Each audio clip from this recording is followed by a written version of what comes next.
ఏలూరు జిల్లా దెందులూరు నియోజకవర్గంలోని పైడి చింతపాడు గ్రామంలో జనసేన పార్టీ రాష్ట్ర కార్యదర్శి ఘంటసాల వెంకటలక్ష్మి ఆధ్వర్యంలో వైసీపీకి చెందిన సర్పంచ్, మాజీ సర్పంచ్, పలువురు కార్యకర్తలు జనసేన పార్టీలో చేరారు.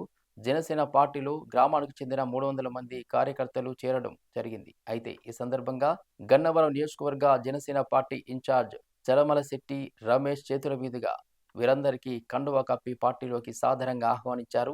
ఈ కార్యక్రమంలో ఉమ్మడి పశ్చిమ గోదావరి జిల్లా జనసేన పార్టీ అధ్యక్షులు పోటికల్లుపూడి గోవిందరాజు, నరసాపురం శాసనసభ్యులు బొమ్మిడి నాయక, పోలవరం శాసనసభ్యులు, ఏలూరు నియోజకవర్గం జనసేన ఇన్ఛార్జ్ రెడ్డి అప్పలనాయుడు, అదేవిధంగా జనసేన ఇన్ఛార్జ్ రెడ్డి అప్పలనాయుడు, చింతలపూడి నియోజకవర్గం జనసేన ఇన్ఛార్జ్ మేఘ ఈశ్వరయ్య, గోపాలపురం నియోజకవర్గ జనసేన ఇన్ఛార్జ్ దొడ్డిపట్ల సువర్ణ రాజు ముఖ్య అతిథులుగా పాల్గొన్నారు.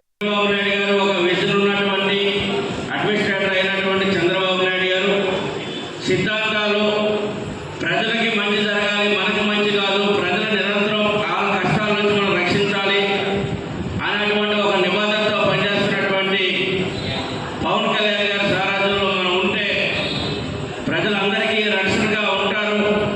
ప్రజల యొక్క జీవన శైలి కూడా మెరుగైనటువంటి పరిస్థితిలో ఉంటుందని చెప్పి భావించే రోజున పైడి చింతపాడు